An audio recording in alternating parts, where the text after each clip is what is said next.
சென்னை புளியந்தோப்பில் மது போதையில் தனது தாயை திட்டிக் கொண்டிருந்த நபர் தன்னைத்தான் தகாத வார்த்தைகளால் திட்டுகிறார் என நினைத்த சாலையில் சென்று கொண்டிருந்த பெண் ஒருவர் கட்டையால் தாக்கியதில் அவர் உயிரிழந்திருக்கிறார். இதுகுறித்த மேலும் விவரங்களை செய்தியாளர் கதிரவன் வழங்க கேட்கலாம். கதிரவன், வணக்கம். விவரங்களை சொல்லுங்க.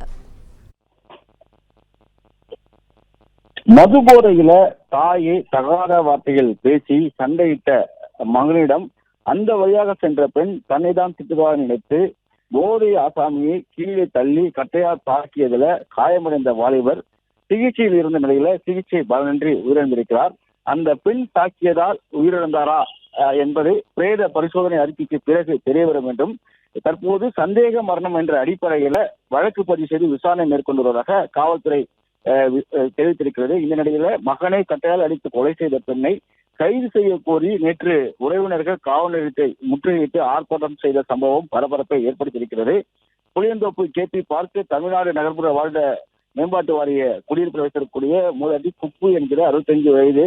இவருக்கு தேவி, சங்கீதா, முரளி, சங்கர், சிவகுமார் 5 பிள்ளைகள் இருக்கிறார்கள். சங்கரை தவிர மற்ற 4வரும் திருமணமாகி தனியாக வசித்து வருவதாகவும், ஆனால் சங்கர் என்கிற சிவகுமார் மட்டும் திருமணம் செய்து கொள்ளாமல் மது போதைக்கு அடிமையாகி தினமும் மது அருந்திவிட்டு தாயிடம் சண்டையிடுவதை வாடிக்கையாக வைத்திருப்பதாகவும் தெரிய வந்திருக்கிறது.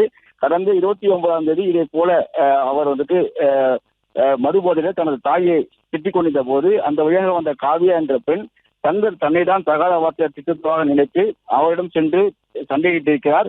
அப்போது மது போதையில் இருந்த சங்கர் உன்னை திட்டவில்லை, நம்மாதான் திட்டினேன் என்று கூறி அவரையும் ஒரு ஆபாசமாக திட்டதாக கூறப்படுகிறது. இதனால ஆத்திரமடைந்த காவியா அவரிடம் தகவலில் ஈடுபட்டு அவரை கீழே தள்ளி அருகே இந்த கட்டையால் தாக்கியிருக்கிறார். இது மயங்கி விழுந்தவரை அறிவிக்கூடியவர்கள் உடனடியாக மருத்துவமனையில் சேர்த்திருக்கிறார்கள். ஆனால் 30ஆம் தேதி அதிகாலை அவர் உயிரிழந்ததாக கூறப்படுகிறது.